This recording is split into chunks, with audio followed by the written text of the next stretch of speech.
So are you guys ready to hear a story?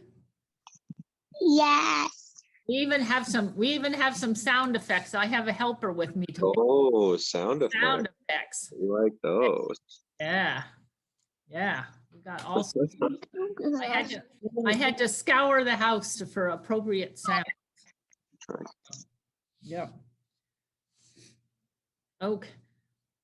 Okay, well, maybe we should just go ahead and start.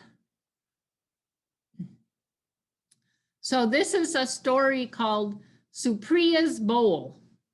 And it's about a time where there was drought and hard times and people didn't have enough to eat. And so this is about how Supriya helped solve that problem. Hard times starve people's spirits as well as their bodies.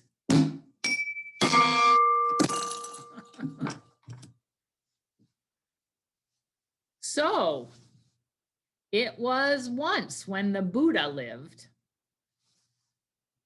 and famine struck the land. Do you know what famine is? Famine is when there's not enough to eat. People are hungry. The rains failed and the heat of the sun withered the harvest in the field. All around, the cries of pain and hunger could be heard.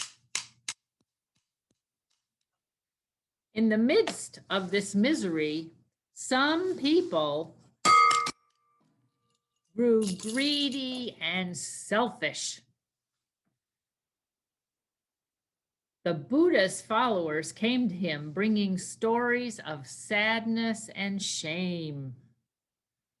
One merchant in the town stabbed another, said one person, and all for a bag of grain. That's how hungry they were.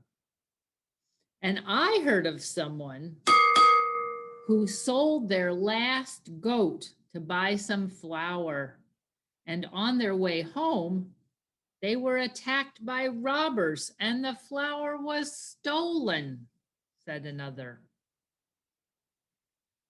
Saddest of all, Lord Buddha, said the third, are the stories of children dying of hunger on the poor side of town because the wealthy have hoarded all the grain and milk and sugar. You know what hoarding means? Hoarding means you buy something all up so there's none left for anybody else. Last year, there were people hoarding toilet paper in the COVID.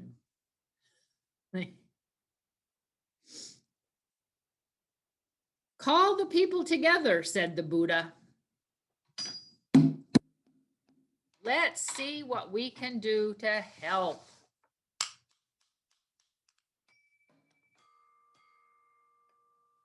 So the Buddha's followers called a big meeting.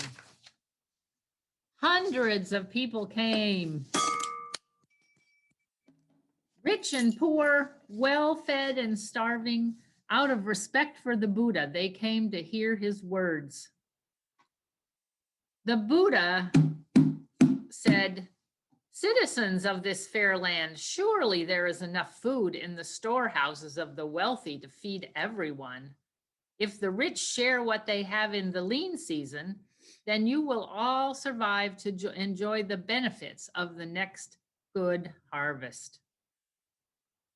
The poor and hungry looked hopeful at the Buddha's words, but the rich people grumbled. My granary is empty, lied one.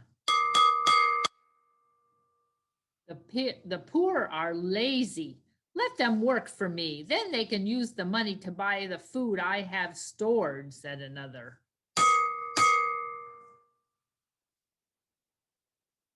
There are too many poor people, said a third.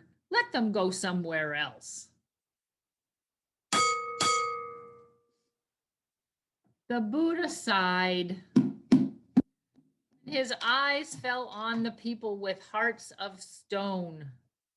Is there no one here, he asked finally, who will take on the job of helping to feed the poor and homeless in these hard times? There was silence. Then a small voice piped up, I will, Lord Buddha.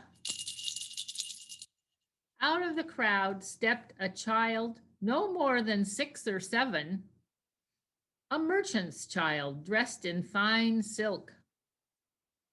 My name is Supriya, said the child, and I have a bowl to fill with food for the hungry. When can I begin? The Buddha smiled. Small child, he said, your heart is filled with love, but how will you do this alone? Can you guess what she's going to do? Supriya replied, not alone, Lord Buddha, but with your help. I'll take this bowl from house to house and ask for food for the poor. I will not be refused. I know it.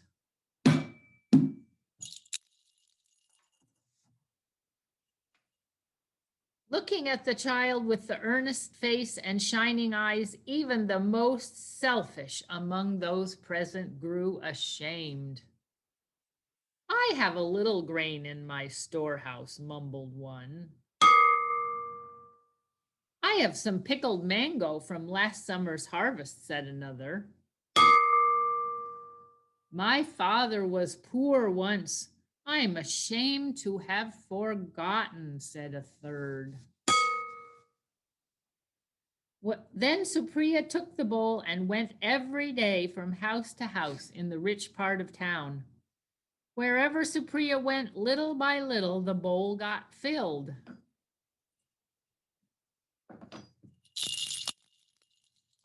Sometimes an old grandmother would fill it with rice. Sometimes children would give up their sweets for the day. Whoa, that was pretty nice of them. Often others would join Supriya with their bowls and help take the food to the people who needed it.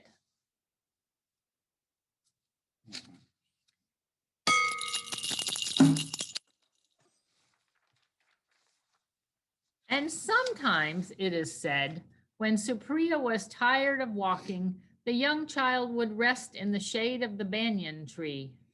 Supriya would wake to find the bowl had magically filled itself. Now, said Supriya, the hungry will eat, and the people of this town will take care of each other. And so they did.